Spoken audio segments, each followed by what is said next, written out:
Kalian tahu nggak perbedaan JPEG dan RAW itu apa? Dan kalau memotret, bagusnya pakai JPEG atau RAW ya? Nah, video kali ini gue mau sedikit ngebahas tentang perbedaannya JPEG dan RAW itu apa, dan memotret bagusnya pakai JPEG atau RAW. Sebelum video lanjut, kalian bisa klik dulu tombol subscribe-nya dan klik loncengnya biar kalian nggak ketinggalan video-video terbaru dari gue. Kita putar dulu intronya, check it out.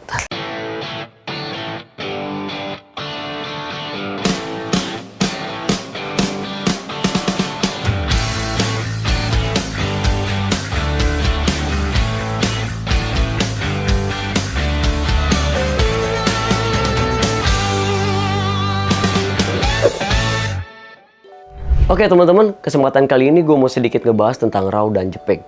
Mungkin teman-teman di sini udah pernah dengar ya antara RAW dan JPEG. Nah sekarang gue mau ngebahas dulu dari RAW. RAW itu apa sih?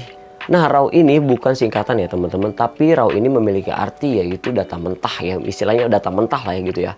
Nah setiap kamera itu memiliki file RAW tersendiri ya teman-teman, file namanya itu beda-beda. Misal dari Canon itu ada CR2, di Nikonnya ada NEF, dan di Sony itu ada ARW. Nah setiap kamera itu memiliki file-file RAW itu yang berbeda. Sekarang juga di handphone sudah ada yang support menggunakan RAW ya teman-teman.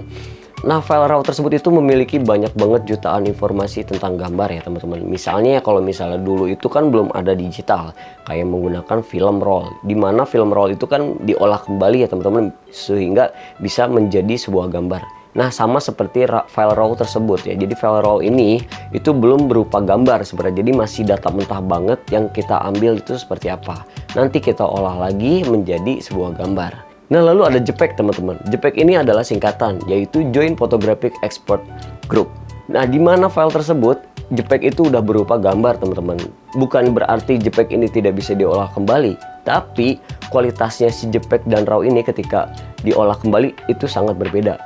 Dan filenya tersebut itu pun berukurannya beda banget teman-teman antara RAW dan JPEG. Nah terus kalau misal kita memotret itu bagusnya menggunakan RAW atau JPEG. Kalau menurut gue pribadi sebagai fotografer, itu gue memotret pasti menggunakan RAW. Kenapa? Karena RAW tersebut enak banget ketika kita mengolah lagi si foto tersebut ya teman-teman. Misalnya, kita membutuhkan file yang benar-benar tajam untuk keseluruhannya. Terus juga kita ingin mengolah warna yang lebih luas gitu ya. Nah itu di file RAW tersebut itu enak banget. Kalau misalnya kita memotret terlalu under bisa terselamatkan. Kalau misalnya kita memotret terlalu over itu bisa diselamatkan.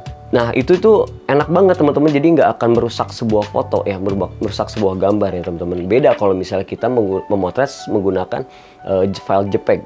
Kalau misal file JPEG itu kalau misalnya kita diturunin memotret terlalu gelap, kita naikin itu bakalan terlihat pecah atau enggak kita terlihat noise. Nah kalau misalnya kita memotret terlalu terang itu juga bisa sebenarnya bisa, bukannya tidak bisa, cuman lebih tajam dan lebih enak menggunakan RAW. Jadi JPEG itu adalah berupa gambar yang sudah jadi. Kalau misalnya si RAW itu file mentah yang benar-benar belum jadi gambar, yang belum diekspor.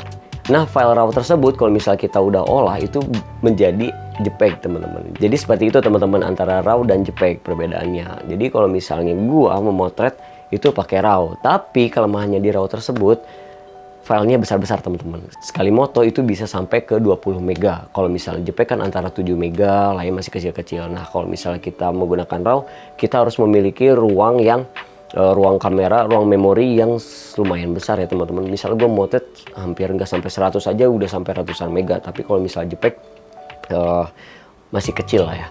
Tapi tidak menutup kemungkinan kalau misalnya kita memotret menggunakan JPEG itu tidak bisa diolah. Itu bisa aja teman-teman, karena apalagi kita bisa menggunakan Adobe Lightroom, kalau nggak Adobe Photoshop itu juga bisa. Tapi kalau misalnya kebutuhan kalian untuk mencetak yang besar, untuk memerlukan foto dan memerlukan file yang benar-benar jernih, kalian harus menggunakan file RAW teman-teman. Nah jadi kesimpulannya buat teman-teman yang pengen memotret yang filenya pengen bagus dan jernih, gua saranin sih menggunakan filenya RAW ya teman-teman. Meskipun gitu satu filenya itu besar, tapi itu enak banget untuk diolah kembali. Misalnya kalian pengen menjadi moodnya seperti apa, misal pengen dark mood, kalau nggak pengen break and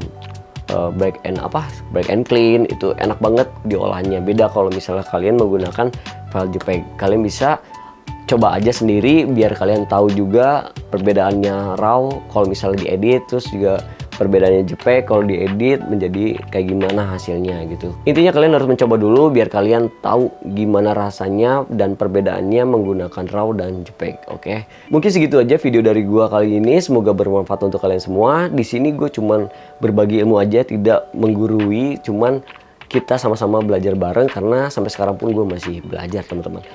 Buat kalian yang pengen tanya-tanya bisa langsung komen aja di bawah atau enggak kalian bisa DM ke Instagram gue nih di bawah. Oke? Mungkin segitu aja, dan yang belum subscribe bisa kalian klik tombol subscribe-nya dan klik loncengnya biar kalian gak ketinggalan video terbaru dari gue. See you next video, bye-bye.